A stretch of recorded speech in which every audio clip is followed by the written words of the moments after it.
अब जो है दोष शमन कैसे हो सकता है? प्रकृति से ही कोई वात प्रकृति का है, कोई कफ प्रकृति का है, कोई पित्त प्रकृति का है।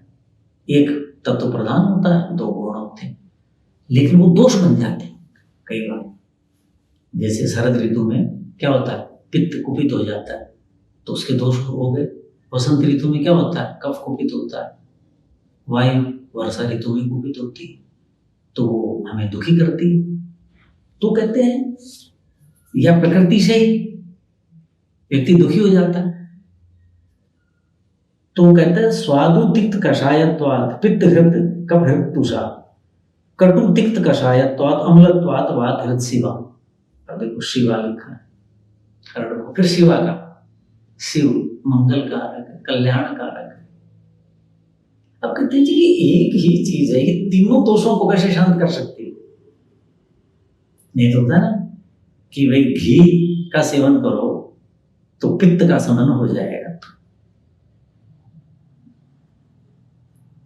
तेल की मालिश करो तो वायु का शमन हो जाएगा, मधु शहद का सेवन करो तो कफ का शमन हो जाएगा। बहुत सी चीजें, लेकिन ये मैंने विशेष बताई।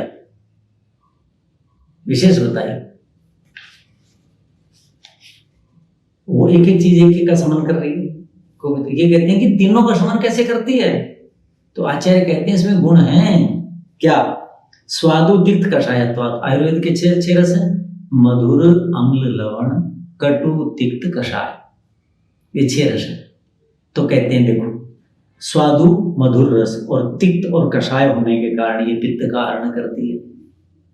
ये क्या करती है? पित्त का हरण करती है। इसके अंदर मधुर रस, तिक्त रस और कषाय रस, 5 रस होते हैं हरण 6 में से। तो कहते हैं स्वादु तिक्त कषायत्वात्, मधुर रस तिक्त रस, नीम तिक्त, समझते नहीं लोग, समझ गए? नीम वाला पित्त और कटुक, चलो कषाय का मतलब तो समझ गए, कषाय सब जानते हैं, कीकर की दातुन करते हैं, अमरूद का कच्चा पत्ता चबाओ तो वो जो कषाय लाता है। पित्त हृत, कफ हृत, कफ का हरण कैसे करती है? कटु तिक्त कषायत्वात्, इसमें कटुक रस है, तिक्त रस और कषाय रस है। कटुक रस मिर्च का, तिक्त नीम का और कषाय अभी बताया। ये गुण है इसमें, इसलिए ये क्या करती है? कफ का शमन करती है। और अम्लत्वात् वात हृत शिवा, और इसमें अम्ल रस है इसलिए वायु का हरण करती है, अर्थात उसका शमन करती है, कुपित होएगा, इसलिए ये शिवा है, सबका मंगल करती है। यानी एक ही फल है हरित की, हरण और वात पित्त कफ, तीनों को शांत करने की अकेले में सामर्थ्य है। तो ये दोषों का शमन करती है। अब ये तो बता दिया, मैंने बताया था ना, अनु प्रयोग संयोग किसके साथ क्या ले? देखो, लवणेन कफम हंति, नमक के साथ लोगे तो कफ को दूर करेगी। नमक जब कहता हूं तो मैं क्या कहना है? सैंधव, सिंधु प्रदेश से उत्पन्न हुआ, सिंधा नमक जिसे कहते हैं। वर्तमान पाकिस्तान में भूमि में इनकी खाने हैं, पहाड़ के पहाड़, ठीक है। तो लवणेन कफम हंति, नमक के साथ जब इसका सेवन करेंगे तो ये क्या करेगी? कफ का नाश करेगी। और पित्तम हरति सर्करा, शर्करा खांड, ठीक है, उसके साथ लोगे तो पित्त को शांत करेगी। कहते हैं ना वातजान रोगान, और घी के साथ इसका सेवन करें तो एक तो चूर्ण बना करके और पेस्ट बना के ले लो। दूसरा मैंने क्या बताया था कि घी गर्म करो, पटलोई में हल्का सा, उबालना नहीं, घी को गुनगुना सा, उसके अंदर हरड़ डाल दो और धीरे धीरे मीठी आग उनको आपस में चला दो। भुने में मतलब, लेकिन ताप तप जाए, वो करके रख लो। तो कहते हैं घी के साथ सेवन करेंगे तो वायु से संबंधित रोगों को शांत करेंगे।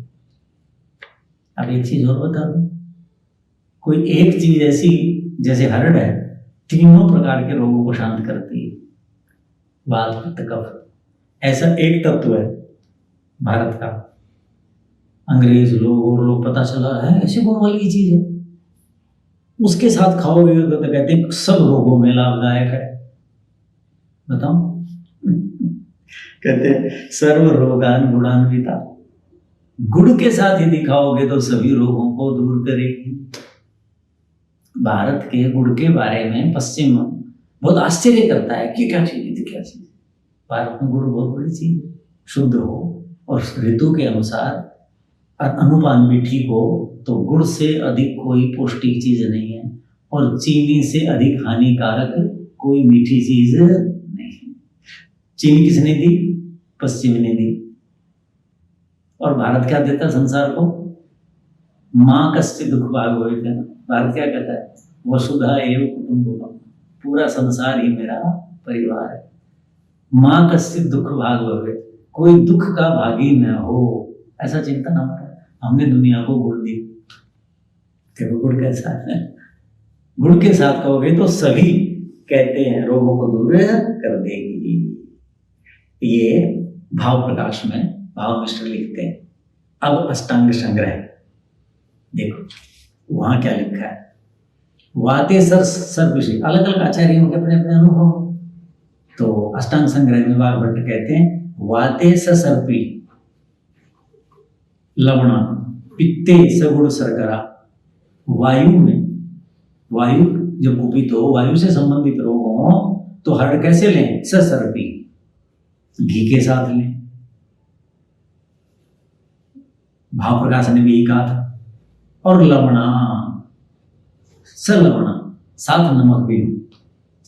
मैंने बताया था, हमने घर में देखा हुआ है ना, पिताजी जो हर्ड मंगवाते थे कहते हैं भाई इसको जरा सा घी में भून के ऐसा कर दियो। अच्छा, और लोगों को मैंने देखा वो नमक नहीं डलवाते थे, नमक छोड़ो। कुछ लोग क्या करते हैं कि उसके बाद जब वो हो गई ना तो उतार दी, उतारने का समय आ गया, अग्नि बंद कर दी तो हल्का सा सेंधा नमक छिड़क दी, हल्का सा, और उससे क्या हो जाएगा? वो उसके चिपक जाएगा। तो ये वही चीज आ गई। सारी शास्त्र की चीजें समाज में। अब उनको क्या पता कि अष्टांग संग्रह है, कोई वाग्भट्ट है, उन्होंने लिखा है, परंपरा से जो चल रहा है। भारत के जो मठ मंदिर हैं उनमें ऐसे ज्ञान था पहले, वहां पाठशालाएं चलती थी, वहां ज्ञान विज्ञान था, वहां शोध होता था। आज की तरह नहीं पूजा कर ली, सोना चढ़ा दिया और सोना मंड दिया। पहले भारत का जो धन था मंदिरों का, ज्ञान पर खर्च होता था, शिक्षा पर खर्च होता था। जब हम गुलाम रहे, अंग्रेजों से पहले भी रहे, उत्तर पश्चिम से जो इतने साल 800-700 साल रहे, तब भी भारत में ज्ञान परंपराएं जीवित रही मंदिरों के कारण। और अब देखो मंदिरों की स्थिति अच्छी नहीं है। मंदिरों में कहाँ ज्ञान विज्ञान का प्रचार हो रहा है? बहुत कम, बहुत कम। तो मंदिर से प्रभाव अधिक पड़ता है। तो वहां शोध हो, वहां चिंतन हो, उसके लिए सारा पैसा अधिकतर लोक कल्याणकारियों का हो, जैसे और भी कार्य मंदिर के, लेकिन मुख्य कार्य ये होना चाहिए ज्ञान विज्ञान। तो उसके माध्यम से लोगों में गई हुई चीजें। तो कहते हैं नमक और घी के साथ हरड़ का सेवन करेंगे तो वायु में लाभ होगा। पित्ते सगुण शर्करा, और बोलो गुड़ और शक्कर के साथ। शर्करा शक्कर नहीं है, शर्करा का मतलब खांड। खांड समझते ना, सफेद वाली। कहते हैं पित्त में गुड़ और शर्करा यानी खांड के साथ सेवन करें। अब ये बताओ, गर्मी का महीना है, किसी को गर्मी हो गई यानी पित्त बढ़ गया, वर्षा ऋतु है, शरद ऋतु है, उसमें गुड़ के साथ खा सकते हैं तो पित्त बढ़ाएगा। बहुत गर्मी होती है उसमें, तो अम्ल बहुत होता है। तो यहाँ आपको यदि आयुर्वेद के सिद्धांतों का ज्ञान है तो आप इसको भेद करेंगे। तो मैं अपना विचार बता रहा हूं। पित्त कब ज्यादा बढ़ता है? शरद ऋतु में। और शरद ऋतु में गुड़ खाओगे तो और पित्त बढ़ेगा। तो शरद ऋतु, इससे पहले वर्षा ऋतु। शरद का मतलब समझते हो? जब कन्या और तुला राशि में सूर्य हो, अर्थात 20-22 अगस्त से लेकर 20-22 अक्टूबर तक पित्त खूब बढ़ा हुआ होता है। उस समय गुड़ को तो छू ही नहीं सकते, नाम भी नहीं ले सकते, और पित्त बढ़ जाएगा। तो क्या लेंगे? शर्करा खंड के साथ लोग।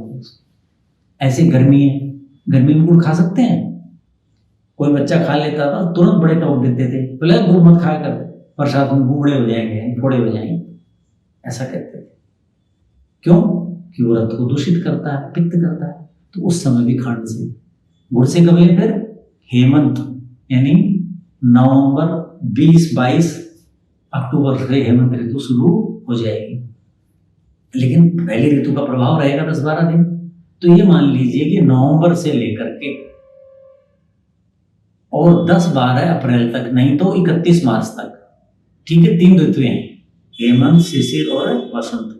तो आधी वसंत, ठीक है, आधी से ज्यादा वसंत लगा लीजिए, ठीक है, पौनी वसंत ऋतु और पौनी ही यानी 10 दिन हेमंत के छोड़ दो शुरू के, ये लगा लो पूरे, यानी 3.5 ऋतुएं। 3.5 ऋतु का मतलब क्या हुआ कि 5 महीने लगा लो, ठीक हो गया। नवंबर से मार्च 5 महीने आप गुड़ के साथ सेवन करें, उस समय खाने की आवश्यकता। तो ये तब आप करेंगे जब आपको ऋतुचर्या पता होगी, किस ऋतु में क्या है। तो अगले व्याख्यानों में सारी धीरे धीरे बताएंगे। तो ऐसा लेना चाहिए। और कफे सब पिपली, तो पहले तो वायु का बताया, अब पित्त का, अब कफ का। कफ में से पिपली, पिपली समझते, पीपल काले रंग की, जिसको कृष्णा कहा था। तो पिपली के साथ क्षुद्रा सर्वदा प्रशस्यते, कफ जब हो तो पिपली के साथ। और कोई भी चीज ध्यान नहीं आए, कुछ भी नहीं आए, तो शहद के साथ कभी भी ले लो। क्षुद्रा शहद के साथ सर्वदा प्रशस्यते, हर ऋतु में लाभदायक है। कौन? हरड़ का सेवन। तो ये हमने अनुपान और दोष समन की दृष्टि से विचार किया। ओम शांति शांति शांति।